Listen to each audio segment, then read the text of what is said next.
बिस्मिल्लाहिर्रहमानिर्रहीम। अल्हम्दुलिल्लाहि रब्बिल आलमीन वस्सलातु वस्सलामु अला सय्यिदिल अंबियाइ वल मुरसलीन व अला आलिहि व सहबिहि अजमईन, अम्मा बाद। फ़अऊज़ु बिल्लाहि मिनश शैतानिर रजीम, बिस्मिल्लाहिर रहमानिर रहीम। क़ाल अल्लाहु तबारक व तआला फ़िल क़ुरआनिल मजीद व मिन शर्रि हासिदिन इज़ा हसद। सामीन किराम,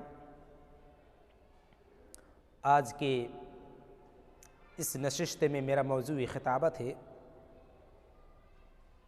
हसद एक मुल्हिक बीमारी है। हसद एक ऐसी बीमारी है जो किसी इंसान के अंदर आ जाती है या किसी इंसान के अंदर अगर पाई जाती है तो वह इंसान हलाक व बर्बाद हो जाता है। वो इंसान मुख्तलिफ इमराज़ों का शिकार हो जाता है। वो डिप्रेशन की हालत में भी चला जाता है। इसलिए बाज़ हुक्मा कहते हैं कि जिस इंसान की ज़िंदगी में 3 चीज़ पाई गई वो इंसान कभी ज़िंदगी में खुशहाल नहीं रह पाएगा। उसकी ज़िंदगी कभी खुशगवार नहीं होगी, उसकी ज़िंदगी हमेशा तकलीफ़ में होगी।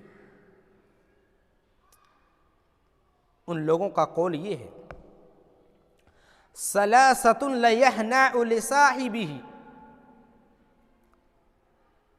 सलासतुन ला यहनाउ लिसाहिबिहा आइशुन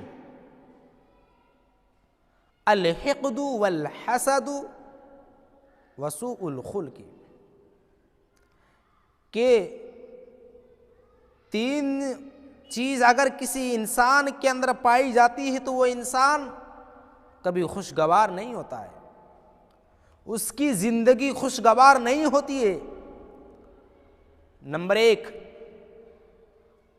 अगर उस इंसान के अंदर कीना पाया गया, उस इंसान के अंदर बुग़्ज़ पाई गई, उस इंसान के अंदर अगर अदावत पाई गई, उस इंसान के अंदर अगर एक दूसरे मुसलमान से दुश्मनी पाई गई तो उस इंसान की ज़िंदगी खुशगवार नहीं होती है।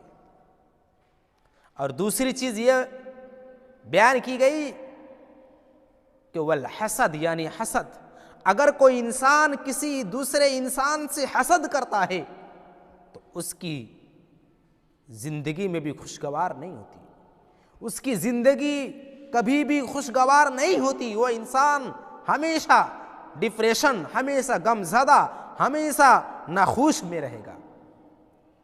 इसलिए हमें इन हसद जैसी बीमारी से पनाह मांगनी चाहिए। हसद का एक दूसरा माना ये भी किया गया है कि जलन, और यही दोनों हम माना है।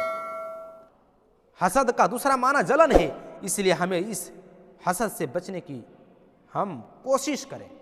वसूल खुल्क़े, और तीसरी चीज़ क्या बयान किया गया कि जिसकी ज़िंदगी में अगर ये आ गई है, यानी सूल खुल्क़े, अगर कोई इंसान बद अखलाक है, बद किरदार है, बद आमाल है, अगर उसका व्यवहार, उसका सलूक अच्छा नहीं है तो फिर वो इंसान कभी भी अपनी ज़िंदगी में खुश नहीं रह पाएगा।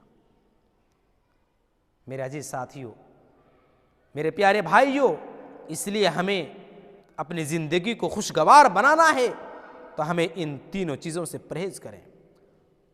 बाज़ उलमाए किराम हसद की तारीफ़ यूँ करते हैं, तमन्नी ज़वाल निअमति अन साहिबिहा, कि कोई इंसान ये तमन्ना करे कि दूसरे की नियामत ख़त्म हो जाए और वो नियामत मेरे पास आ जाए। ये क्या है? यही है हसद, कि दूसरे की चीज़ को देख करके, दूसरे के माल को देख करके, दूसरे की दौलत को देख करके, दूसरे की सामान को देख करके इंसान अपने अंदर हसद पैदा करे कि काश के वो चीज़ मेरे पास होती और वो चीज़ उनके पास ना होती। इस दुनिया के अंदर बहुत सारे लोग हैं जो एक दूसरे से हसद करते हैं। कोई इंसान है जो ताजीर है, तिजारत करने वाला है, वो दूसरे ताजीर से, वो दूसरे तिजारत करने वाले से इस वजह से हसद करता है कि उसकी तिजारत चल रही है, उसकी तिजारत बहुत अच्छी तरीके से चल रही है, काश कि उसकी तिजारत ना चले और वो तिजारत मेरे पास आ जाए और मेरी तिजारत में और मेरे बिजनेस में बढ़ोतरी आ जाए।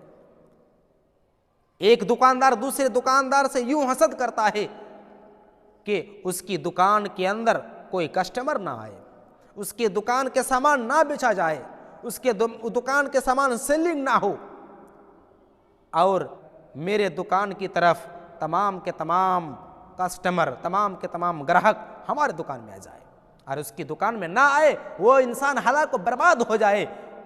ये भी मेरे प्यारे साथियों ये हसद है, यही हसद है।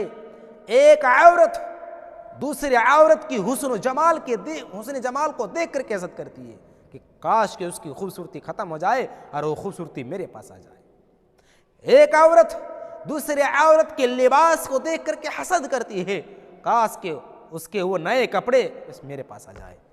मेरे प्यारे साथियों, इसलिए हमें इस हसद जैसी बीमारी से बचें, क्योंकि अल्लाह के रसूल सल्लल्लाहु अलैहि वसल्लम ने हमें एक दूसरे से हसद करने से मना फरमाया है। ला तहासदू वला तनाजशू, कि लोगों एक दूसरे से हसद ना करो। बल्कि इस हदीस के आखिरी टुकड़े में अल्लाह के रसूल ने क्या फरमाया, वकूनू इबादल्लाहि इख्वाना, बल्कि आपस में भाई बन करके रहो, आपस में भाई बन करके रहो। तुम्हारे दरमियान अगर लड़ाई हो जाए तो उसकी वजह से हसद ना करो। फस्लहू बैना अख्वाइकुम लअल्लकुम तुरहमून, अपने भाइयों के दरमियान सलाह करो। मेरे अजीज साथियों, इसलिए हमें हसद जैसी मुल्हिक बीमारी से हमें बचना चाहिए। बल्कि एक रिवायत के अंदर ये मौजूद है कि एक मरतबा अल्लाह के रसूल जनाब मुहम्मदुर रसूलुल्लाह सल्लल्लाहु अलैहि वसल्लम ने सहाबा इकराम को मुखातब करते हुए फरमाते हैं, क्या फरमा रहे थे, सयुसीबु उम्मती दाउल उमम, अन करीब मेरी उम्मत के अंदर वो बीमारी आ जाएगी जो पहली उम्मतों के अंदर आई थी। मेरी उम्मत के अंदर वो बीमारी आ जाएगी जो पहली उम्मतों के अंदर थी। सहाबाए किराम ने अल्लाह के रसूल जनाब मुहम्मदुर रसूलुल्लाह सल्लल्लाहु अलैहि वसल्लम से पूछा, ए अल्लाह के रसूल, पहली उम्मतों की बीमारी कौन सी है? वमा ताउल उमम, ए अल्लाह के रसूल सल्लल्लाहु अलैहि वसल्लम, पहली उम्मतों की बीमारी कौन सी है? अल्लाह के रसूल जनाब मुहम्मदुर रसूलुल्लाह सल्लल्लाहु अलैहि वसल्लम ने फरमाया, अल अशीरु वल बतुरु, पहली उम्मत न शुक्र करती थी, पहली उम्मत न शुक्र करती थी, वल बतुरु, और पहली उम्मत सरकशी क्या करती थी, अल्लाह की बातों को नहीं मानती थी, अल्लाह के अहकामात के ऊपर अमल नहीं करती थी। वह तनाफुसु, और पहली उम्मत के अंदर ये बीमारी थी और ये बीमारी हमारी उम्मतों के अंदर भी आ गई। वह तनाफुसु फिर दुनिया, वो दुनिया में एक दूसरे से आगे बढ़ने की कोशिश करेंगे। वह तबागुजु, और कीना कपट पैदा करेंगे। वह तहासुदु, और अल्लाह के रसूल ने फरमाया कि वो लोग एक दूसरे से हसद करने लगेंगे। हत्ता यकून अल बग़यु, यहाँ तक कि वो जुल्म तक पहुँच जाएंगे। मेरे अजीज साथियों, तो इस हदीस के अंदर अल्लाह के रसूल सल्लल्लाहु अलैहि वसल्लम ने हसद की मजम्मत फरमाई है कि हसद ये पहली उम्मतों की बीमारी है और यही हसद आज हमारी उम्मतों के अंदर भी पाई गई है और पाई जा रही है। इसलिए अल्लाह के रसूल सल्लल्लाहु अलैहि वसल्लम ने तमाम सहाबा किराम को मुखातब करते हुए फरमाया कि लोगों, मैं ये देख रहा हूँ कि वही बीमारी आज हमारे उम्मतों के अंदर भी पाई जा रही है। मेरे अजीज साथियों, इसीलिए अल्लाह के रसूल सल्लल्लाहु अलैहि वसल्लम इस हसद की बीमारी से हमेशा पनाह मांगते थे। व मिन शर्रि हासिदिन इज़ा हसद, कि अल्लाह मैं उस बुराई से पनाह मांगता हूँ जब कोई इंसान हसद करता है। इसलिए मेरे अजीज साथियों, हम इस हसद जैसी बीमारी से हम खुद भी बचने की कोशिश करें और दूसरों को भी बचाएं। आखिर में अल्लाह रब्बुल आलमीन से यही दुआ है कि अल्लाह हम तमाम मुसलमानों को हसद जैसी मुल्हिक बीमारी से बचने की तौफीक इनात फरमाए। वमा अलैना इल्लल बलाग। अस्सलामु अलैकुम व रहमतुल्लाहि व बरकातुहू।